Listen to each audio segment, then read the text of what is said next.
Ambulance లేక మృతదేహాన్ని భుజంపై మోసుకెళ్లిన ఘటన భద్రాచలం ఏరియా ఆసుపత్రిలో చోటు చేసుకుంది. సుభాష్ నగర్ కాలనీకి చెందిన వెంకన్న ఆసుపత్రిలో చికిత్స పొందుతూ మృతి చెందాడు. అయితే మృతదేహాన్ని తరలించేందుకు అంబులెన్స్ సౌకర్యం లేకపోవడంతో చేసేదేమీ లేక కుటుంబ సభ్యులే భుజాలపై మోసుకుంటూ ఇంటికి తీసుకెళ్లారు. ప్రస్తుతం ఈ దృశ్యాలు సోషల్ మీడియాలో వైరల్ అయ్యాయి. ఇదే అంశానికి సంబంధించి మరింత సమాచారం మా కరెస్పాండెంట్ రజనీకాంత్ అందిస్తారు. రజనీకాంత్,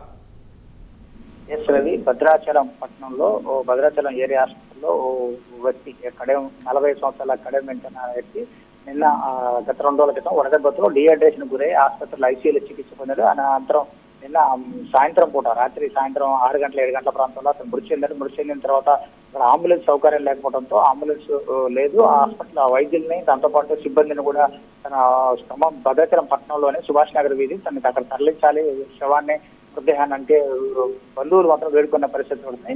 ఆ అంబులెన్స్ లో సౌకర్యం అందుబాటులో లేకపోవడంతో చేసేదేమీ లేక కుటుంబ సభ్యులే భుజాలపై మాత్రానికి మృతదేహాన్ని కడెం వెంకన్న మృతదేహాన్ని ఇద్దరు బంధువులు కుటుంబ సభ్యులు వీధుల వెంట మోసుకెళ్తున్న ఘటన మాత్రం అవానవీయ ఘటన మాత్రం చోటు చేసుకోవడం జరిగిందని చెప్పవచ్చు. దీనికి సంబంధించి కూడా ఆసుపత్రి వైద్యుల నిర్లక్ష్యం దాంతోపాటు సిబ్బంది నిర్లక్ష్యం కొట్టొచ్చినట్టు కనబడుతుంది. ఏరియా ఆసుపత్రిలో దాదాపు మూడు అంబులెన్స్లు ఉన్నప్పటికీ మాత్రమే అక్కడ ఒక్కటి కూడా అందుబాటులో లేకపోవడం మాత్రం ఈ అమానవీయ ఘటన చోటు చేసుకుందని చెప్పవచ్చు.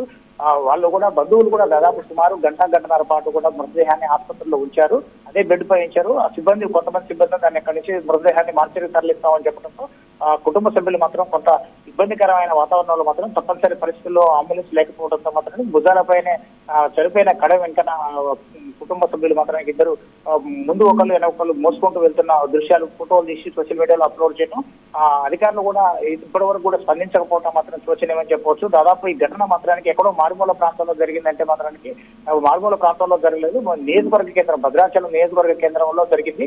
సుభాష్ నగర్ ప్రాంతం ఆసుపత్రి ప్రాంతానికి సుభాష్ నగర్ కి సుమారు 2 కిలోమీటర్ల దూరం ఉంటుంది. 2 కిలోమీటర్ల దూరం కూడా ఆసుపత్రి నుంచి కడెం వెంకన్న మృతదేహాన్ని కుటుంబ సభ్యులు మోసుకెళ్లిన ఘటన మాత్రం భద్రాచలం పట్టణంలో మాత్రం కలిసివేసిందని చెప్పవచ్చు. Ravi, right, thank you Rajinikanth.